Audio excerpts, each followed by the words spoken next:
नमस्कार, मैं हूं आपके साथ गौरव राजेंद्र। बुलेटिन की शुरुआत करते हैं। विधानसभा सचिवालय में तदर्थ आधार पर नियुक्त 228 कर्मचारियों की बर्खास्तगी के फैसले पर सुप्रीम कोर्ट ने मुहर लगा दी है। विधानसभा में बैकडोर भर्तियां करने पर स्पीकर रितु खंडूरी भूषण ने 3 सितंबर को पूर्व आईएएस अधिकारी डीके कोटिया की अध्यक्षता में 3 सदस्यीय जांच समिति का गठन किया गया था। जांच समिति ने राज्य गठन में तदर्थ आधार पर की गई नियुक्तियों की जांच कर 20 दिन के भीतर 22 सितंबर को रिपोर्ट सौंप दी थी। समिति ने जांच में पाया कि तदर्थ आधार पर नियुक्तियां नियम रूप विरुद्ध की गई हैं। समिति की रिपोर्ट पर विधानसभा अध्यक्ष ने 23 सितंबर को तत्काल प्रभाव से कुल 228 नियुक्तियों को रद्द कर कर्मचारियों को बर्खास्त कर दिया था। विधानसभा अध्यक्ष के फैसले के खिलाफ कर्मचारी हाईकोर्ट में चले गए। एकल पीठ ने कर्मचारियों को राहत देते हुए बर्खास्तगी आदेश पर रोक लगा दी थी। इस पर विधानसभा सचिवालय ने एकल पीठ के फैसले के खिलाफ डबल बेंच में अपील दायर की थी। 24 नवंबर को विधानसभा अध्यक्ष के बर्खास्तगी के फैसले को खंडपीठ ने सही ठहराया। इसके बाद हटाए गए कर्मचारियों ने हाईकोर्ट खंडपीठ के फैसले को चुनौती देने के लिए सुप्रीम कोर्ट में विशेष याचिका दायर कर दी। खंडपीठ ने कर्मचारियों की याचिका खारिज कर विधानसभा अध्यक्ष के फैसले पर मुहर लगा दी।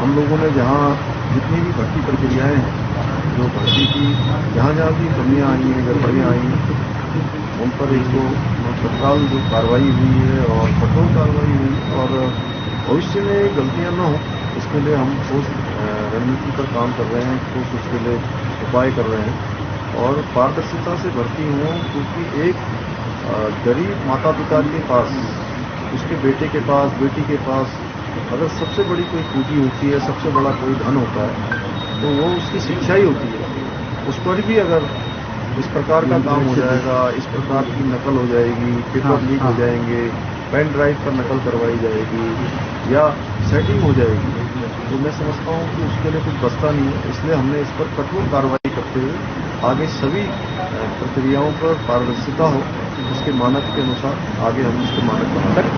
निश्चित तौर पे, लेकिन कांग्रेस का मत यह है कि हम किसी की नौकरी जायज के पक्ष में नहीं थे, क्योंकि उन नौजवानों ने, नवयुवतियों ने जो वहां तरीका था उसी तरीके से नौकरी पाने की कोशिश की, एप्लीकेशंस लगा के।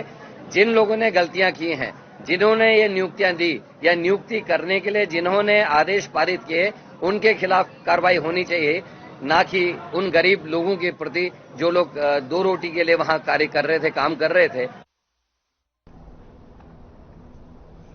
सुप्रीम कोर्ट ने मुहर लगा दी। देहरादून से एक खबर आप तक पहुंचा रहे हैं। 228 कर्मचारियों की बर्खास्तगी पर जो है मुहर लगी है। सुप्रीम कोर्ट ने मुहर लगाई है। 228 कर्मचारियों की बर्खास्तगी पर यह मुहर लगी है। याचिका खारिज कर विधानसभा अध्यक्ष के फैसले पर मुहर लगा दी।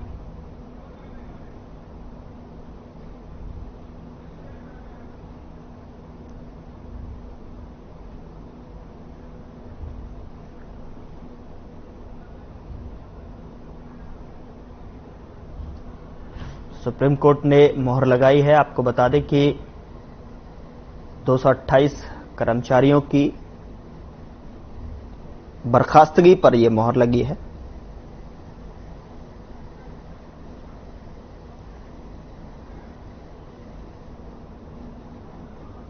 पूरा देश आज देशभक्ति के रंग में रंगा हुआ नजर आ रहा है। सन 1971 में हुए भारत पाकिस्तान के बीच युद्ध में पाकिस्तान को करारी हार का सामना करना पड़ा था और उस वक्त पाकिस्तान के 2 टुकड़े हुए थे। उस युद्ध में पाकिस्तान के 90,000 सैनिकों ने भारत के सामने समर्पण किया था। उसी दिन को याद करते हुए आज पूरा देश शौर्य दिवस मना रहा है। वहीं देहरादून के गांधी पार्क में सैनिक कल्याण मंत्री गणेश जोशी ने शौर्य दिवस कार्यक्रम का आयोजन किया, जिसमें मुख्यमंत्री पुष्कर सिंह धामी ने मुख्य अतिथि के रूप में शिरकत की। इस दौरान उन्होंने शहीदों के परिजनों को सम्मानित किया और उन्होंने कहा कि मैं स्वयं एक सैनिक पुत्र होने के नाते इस कार्यक्रम में उपस्थित होने पर बहुत गर्व हो रहा है। साथ ही कहा कि सेना में नौकरी करना महज एक नौकरी नहीं है, बल्कि एक साधना है।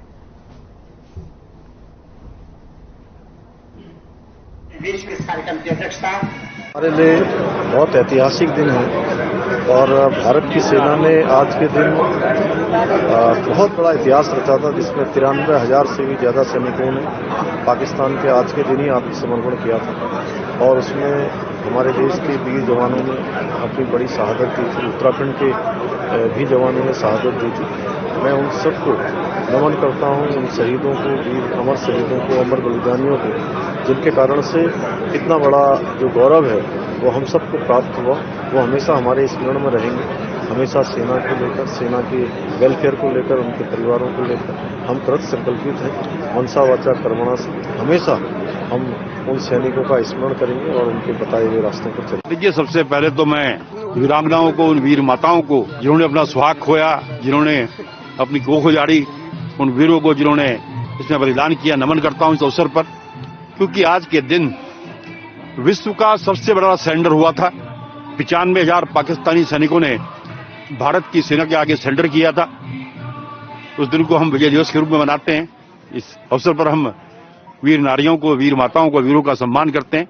मेरे 2 बेटियां, एक बेटा है। मेरे हस्बैंड 8 गढ़वाल से शहीद हो गए थे 2010 में। मुझे प्राउड फील होता है। एक्चुअली मरते तो सभी हैं, लेकिन एक शहीद का नाम अमर रहता है हमेशा के लिए। तो मेरे बच्चे और मैं इस पे प्राउड फील करते हैं। मेरे हस्बैंड शौर्य चक्र हैं और उनको राष्ट्रपति ने ही पुरस्कृत किया था और एक सम्मान मिलता है जब हम इस समारोह में आते हैं। आज 16 दिसंबर है और हमें बहुत प्राउड फील होता है। जो सैनिक कल्याण मंत्री परम श्रद्धेय सम्मानित जोशी साहब स्वयं।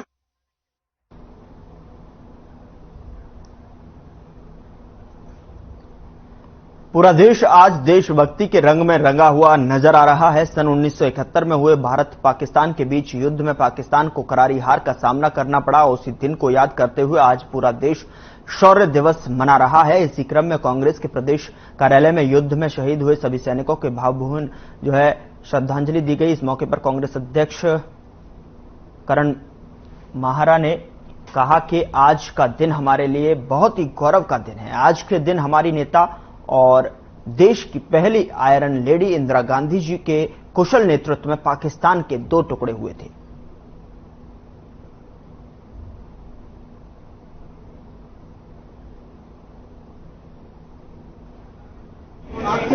महत्वपूर्ण, देखिए, पहले उनको यहाँ की कानून व्यवस्था की चिंता होनी चाहिए, उनको बेरोजगारी की चिंता होनी चाहिए, उनको जिस तरीके से SSSC घोटाला हुआ और जिस तरीके से STF ने कमजोर कार्रवाई की ताकि लोगों की रिहाइयां हो रही हैं, इन चीजों पर ध्यान देना चाहिए। केवल गांव में बैठक करने से नहीं होगा, समस्याओं का समाधान पहले आवश्यक है और बहुत सारे ज्वलंत ऐसे मुद्दे हैं जिन पर सरकार को पहले ध्यान देना चाहिए, क्योंकि गांव और घरों में तो विधायक मंत्री पहले ही घूम रहे हैं। देखिए, हमारी जो सरकार है पूरी, देखिए आप देखेंगे कहीं भी कोई भी अगर किसी प्रकार का कहीं कोई अपराध हुआ है, कहीं कोई भ्रष्टाचार में संलिप्त पाया गया है, कि हर कार्रवाई एकदम एक प्रक्रिया के तहत चल रही है, पारदर्शिता के साथ चल रही है और हर तरफ चल रही है। आप लोग भी इसको देख रहे हैं, आप लोग भी प्रत्यक्ष इसके गवाह हैं। साथ में क्योंकि जो कांग्रेस की जो दल है वो आपस में ही उनका सामंजस्य नहीं है, उनके पास कोई मुद्दा नहीं रह गया है। हर मुद्दे पर उन्होंने मुंह की खाई है। आप किसी भी प्रकरण को देख लीजिए। SSSC घोटाला हुआ और जिस तरीके से STF ने कमजोर कार्रवाई की ताकि लोगों की रिहाइयां हो रही हैं, इन चीजों पर ध्यान देना चाहिए। केवल गांव में बैठक करने से नहीं होगा, समस्याओं का समाधान पहले आवश्यक है और बहुत सारे ज्वलंत ऐसे मुद्दे हैं जिन पर सरकार को पहले ध्यान देना चाहिए, क्योंकि गांव और घरों में तो विधायक मंत्री पहले ही घूम रहे हैं। अपने अपने चुने हुए क्षेत्रों में वो ऑलरेडी हैं, लेकिन जिस प्रदेश में मंत्री ये कहता हो कि मेरे कहने से FIR दर्ज नहीं हुई, फर्जी तरीके से मेरे सचिव ने दस्तखत कर दिए, उस प्रदेश में गरीबों की सुनेगा कौन? ऐसे मंत्री अगर गांव में जाएंगे भी जिनकी कोई सुन नहीं रहा, तो उनके गांव में रहने से जनता को क्या लाभ होने जा रहा है, ये समझने से परे है। महत्वपूर्ण जीवन भारतीय सेना को। उधर मुख्यमंत्री पुष्कर सिंह धामी ने पूर्व प्रधानमंत्री स्वर्गीय अटल बिहारी वाजपेयी के जन्म दिवस पर 25 दिसंबर को सभी जिलों में ग्राम चौपाल आयोजित करने का निर्देश दिया है। बता दें कि सीएम धामी की ग्राम चौपाल में हिस्सा लेंगे। इसमें सभी मंत्रियों और अधिकारियों को भी प्रतिभाग करने के लिए कहा गया है। इस मामले में कांग्रेस के प्रदेशाध्यक्ष ने राज्य सरकार पर निशाना साधते हुए कहा है कि उत्तराखंड में कानून व्यवस्था पूरी तरह से ध्वस्त है। पहले मुख्यमंत्री जी को चाहिए कि वह कानून व्यवस्था को सुचारू ढंग से स्थापित करें ताकि उत्तराखंड में कानून का राज हो। इस मामले में बीजेपी के प्रदेश प्रवक्ता ने कांग्रेस के प्रदेश अध्यक्ष को नसीहत देते हुए कहा है कि इनके पास करने के लिए कुछ नहीं है और अगर हमारी सरकार कुछ करना चाह रही है तो यह सिर्फ बैठकर बयानबाजी कर रहे हैं। में संलिप्त पाया गया है कि घोटाला हुआ और जिस तरीके से एसटीएफ ने कमजोर कार्रवाई की ताकि लोगों की रिहाइयां हो रही हैं, इन चीजों पर ध्यान देना चाहिए। केवल गांव में बैठक करने से नहीं होगा, समस्याओं का समाधान पहले आवश्यक है और बहुत सारे ज्वलंत ऐसे मुद्दे हैं जिन पर सरकार को पहले ध्यान देना चाहिए, क्योंकि गांव और घरों में तो विधायक मंत्री पहले ही घूम रहे हैं, अपने अपने चुने हुए क्षेत्रों में वो ऑलरेडी हैं। लेकिन जिस प्रदेश में मंत्री ये कहता हो कि मेरे कहने से एफआईआर दर्ज नहीं हुई, फर्जी तरीके से मेरे सचिव ने दस्तखत कर दिए, उस प्रदेश में गरीबों की सुनेगा कौन? ऐसे मंत्री अगर गांव में जाएंगे भी जिनकी कोई सुन नहीं रहा, तो उनके गांव में रहने से जनता को क्या लाभ होने जा रहा है, ये समझने से परे। देखिए, हमारी जो सरकार है पूरी, देखिए आप देखेंगे कहीं भी कोई भी अगर किसी प्रकार का कहीं कोई अपराध हुआ है, कहीं कोई भ्रष्टाचार में संलिप्त पाया गया है, कि हर कार्रवाई एकदम एक प्रक्रिया के तहत चल रही है, पारदर्शिता के साथ चल रही है और हर तरफ चल रही है। आप लोग भी इसको देख रहे हैं, आप लोग भी प्रत्यक्ष इसके गवाह हैं साथ में, क्योंकि जो कांग्रेस की जो दल है वो आपस में ही उनका सामंजस्य नहीं है, उनके पास कोई मुद्दा नहीं रह गया है, हर मुद्दे पर उन्होंने मुंह की खाई है। आप किसी भी प्रकार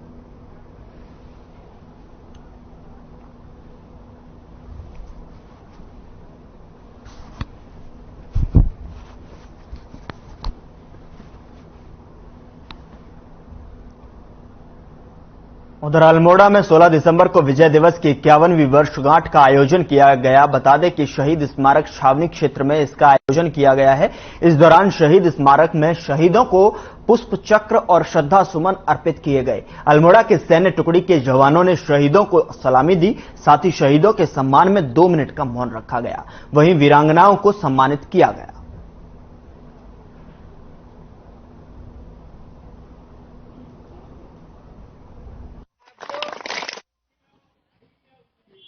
आज के दिन हमारी महान सेना ने अपने पड़ोसी दुश्मन राष्ट्र पर विजय प्राप्त की थी और इस वार में अपने जिले के भी 25 लोग शहीद हुए थे। उन्हें नमन करता हूं। पूरे भारतवर्ष के लिए बहुत ही हर्षोल्लास का दिन है कि हमारे सैनिकों ने अपनी वीरता का परिचय देते हुए, अपनी कुर्बानी देते हुए, अपना आत्मसमर्पण करते हुए जो है इस युद्ध को जीता और पाकिस्तान के दांत खट्टे कर दिए। हमारे 25 जवान इस युद्ध में शहीद हुए हैं।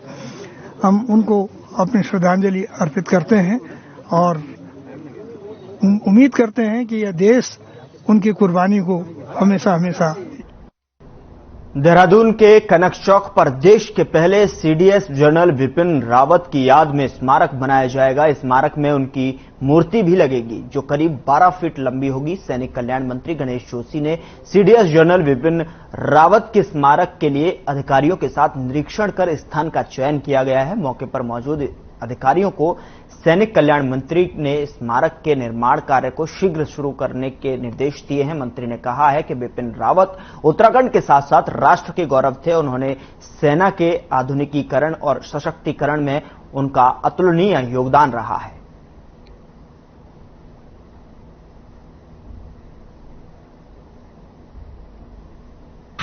देश के पहले सीडीएस थे, हमारे उत्तराखंड से थे और जहां वो देश के बारे में सोचते थे, उत्तराखंड के बारे में बहुत सोचते थे।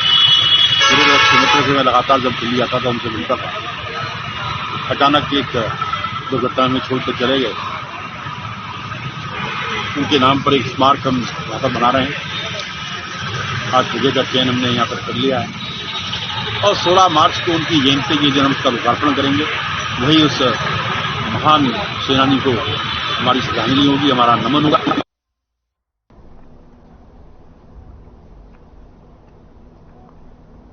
उधर अल्मोड़ा में बीजेपी के कार्यकारिणी विस्तार के बाद पार्टी कार्यकर्ताओं ने नए पदाधिकारियों का जोरदार स्वागत किया है। इस दौरान मिठाइयां बांटी गईं और बीजेपी के वरिष्ठ नेताओं का कहना है कि आने वाले पंचायत और लोकसभा चुनाव में पार्टी बेहतर तरीके से चुनाव लड़ेगी। साथ ही कार्यकर्ता सरकार की योजनाओं को आम जनता तक पहुंचाने का कार्य करेंगे।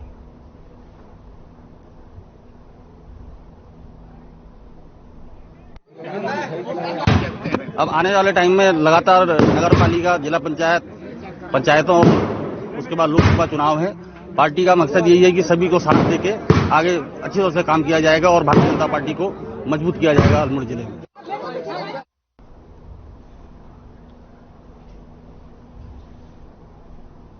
उधर उत्तराखंड बीजेपी की जिला स्तरीय कार्यकारिणी का गठन हो चुका है, जिसमें चमोली बीजेपी जिलाध्यक्ष रमेश मैखुरी ने अपनी जिला स्तरीय कार्यकारिणी में थराली से पूर्व ब्लॉक प्रमुख और बीजेपी नेता राकेश जोशी को जिला महामंत्री बनाया। शुक्रवार को बीजेपी कार्यकर्ताओं ने नवनियुक्त जिला महामंत्री राकेश जोशी का बीजेपी मंडल कार्यालय में फूलमालाओं से स्वागत किया। वहीं एक दूसरे को मिठाई खिलाकर बीजेपी कार्यकर्ताओं ने थराली को जिला कार्यकारिणी में स्थान मिलने पर खुशी जताई है। और साथ ही साथ आपको बता दें कि नवनियुक्त जिला महामंत्री राकेश जोशी ने नई जिम्मेदारी मिलने पर बीजेपी जिलाध्यक्ष समेत प्रदेश बीजेपी का धन्यवाद दिया है।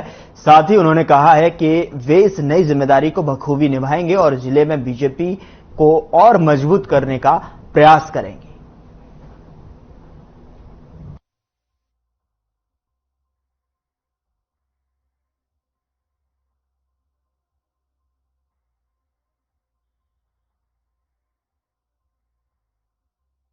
देखिए, हिमाचल राज्य में बीजेपी का हारना मैं दुर्भाग्य समझता हूं।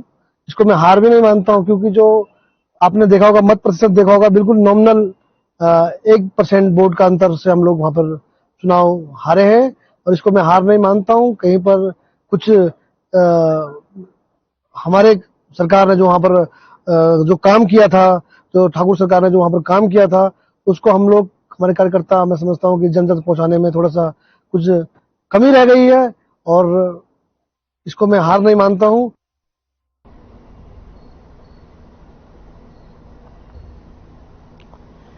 उधर रुड़की की सिविल लाइंस पुलिस ने सट्टेबाज गिरोह का भंडाफोड़ किया है। बता दें कि एसएसपी हरिद्वार के आदेश पर पुलिस ने देर रात मंगलौर रोड पर स्थित ऑन सीजन नाम के होटल पर छापा मारकर 27 सट्टेबाजों को 12.5 लाख रुपए के साथ गिरफ्तार किया है। पकड़े गए आरोपी मुजफ्फरनगर, सहारनपुर, रुड़की और हरिद्वार निवासी बताए जा रहे हैं।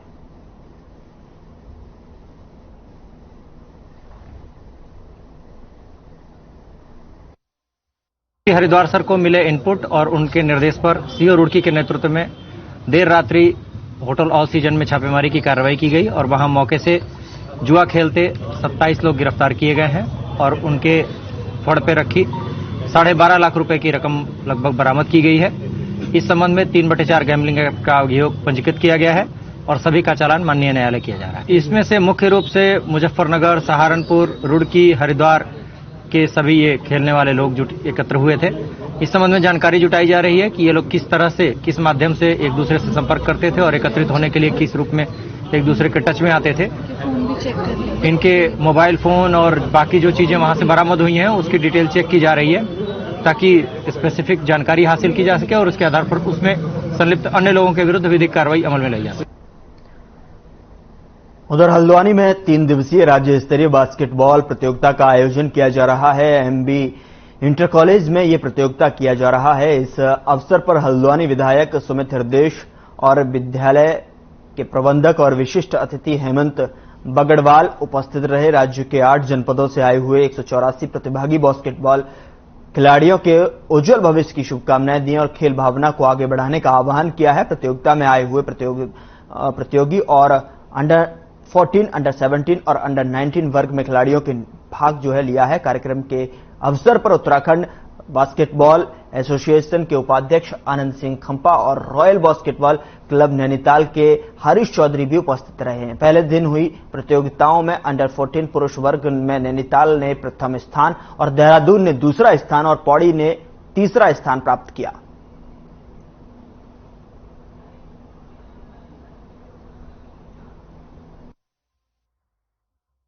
मैं राजीव गांधी नवोदय विद्यालय एकेश्वर पौड़ी से आई हूँ और यहाँ मेरे को बहुत अच्छा लगा। हम यहाँ पे देहरादून से आए और हम यहाँ पे स्टेट के लिए आए थे, नैनीताल के लिए, और हमने वहाँ पे ब्लॉक्स खेले थे जिसके बाद हम सिलेक्ट हुए। कुछ आधे 3-4 स्कूल से हम एक साथ आए हैं और हम मिलके एक 3-4 स्कूल मिलके एक टीम बन के आए हैं ताकि हम खेल सके और हम यहाँ पे जीतने के लिए आए। ये आयोजन राज्य स्तरीय प्रतियोगिता जो हमें विद्यालय शिक्षा देहरादून से नैनीताल जनपद को मिली है, ये इसमें जो हमारे पूरे उत्तराखंड के 8 जनपद प्रतिभाग कर रहे हैं, क्योंकि बीच में कोरोना टाइम के बाद से 2 साल प्रतियोगिताएं संपन्न नहीं हो पाई थी, तो 2 साल बाद फिर से जो हमारी प्रतियोगिताएं शुरू हुई हैं, तो राज्य स्तरीय जो प्रतियोगिताएं हमारी आज यहाँ प्रारंभ हो रही है, इससे बच्चे जो हमारे निकलेंगे वो राष्ट्रीय प्रतियोगिता में प्रतिभाग करेंगे।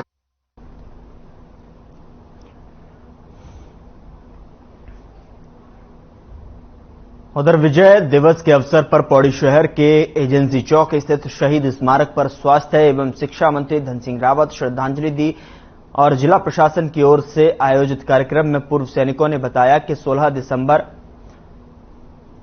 1971 को पाकिस्तान के 93,000 सैनिकों ने भारतीय सेना के आगे आत्मसमर्पण किया था। इस मौके पर जिला पंचायत अध्यक्ष शांति देवी, बीजेपी जिला अध्यक्ष सुषमा रावत, पालिका अध्यक्ष यशपाल बेनामी, सीओ सदर प्रेमपाल टमटा, कोतवाल गोविंद कुमार समेत बड़ी संख्या में पूर्व सैनिक भी मौजूद रहे।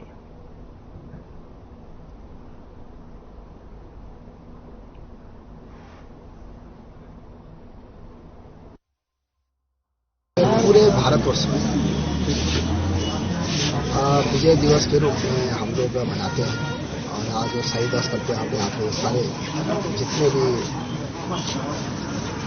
युद्ध में शहीद हुए उन लोगों को यहाँ पे श्रद्धांजलि अर्पित की गई है और सभी ऐसे सैनिक परिवारों को भी आज सम्मानित किया जा रहा है पूरे प्रदेश में, जिन्होंने 1971 की लड़ाई में बहुत बड़ा योगदान भारत के लिए दिया है और सभी वीर शहीदों को अपनी ओर से श्रद्धांजलि दे रहा हूँ और नमन भी। हम सभी लोग यहाँ पर शहीद स्मारक पर उन शहीदों को नमन करने के लिए एकत्रित हुए हैं और सबने जो 1971 की लड़ाई पाकिस्तान के साथ हुई थी, उन शहीदों को जो है यहाँ पर श्रद्धांजलि और श्रद्धा सुमन अर्पित किए हैं और ये बहुत अच्छा कार्यक्रम है। इस तरह हम उनके प्रति जो है उनके और उनके परिवारों के प्रति अपनी संवेदना प्रकट कर सकें। माननीय धन सिंह जी का समस्त पूर्व सैनिक पौड़ी की तरफ से बहुत बहुत हार्दिक अभिनंदन करता हूं और उनका स्वागत करता हूं कि वह हमारे इस कार्यक्रम में आए हैं और हमें उनसे एक अच्छी जोश और एक उत्तेजना मिली है, तो वो इस कार्यक्रम में यहाँ पर मौजूद हुए हैं और हमारे विधायक जी भी इस कार्यक्रम में आए हैं और जो भी मुख्य अतिथिगण थे उनका हम अपने पूर्व सैनिक समस्त पूर्व सैनिक अपने पूर्ण दिल से उनका हार्दिक अभिनंदन करते हैं, उनका बहुत स्वागत करते हैं। रतन है, ऐसी माटी को मेरा नमन है। मैं आज नमन करता हूँ महान सैनिकों को जिन्होंने की देश की रक्षा के लिए अपने प्राणों की बलि दे दी है, चाहे वो 1948 का युद्ध हो, 1965 का हो, 1971 का हो या आज का कारगिल विजय दिवस हो। हमारे सैनिकों ने जो देश की रक्षा के लिए जिनकी माता और पिताओं ने ऐसे सैनिकों को जन्म दिया है, मैं उनके लिए नमन करता हूँ।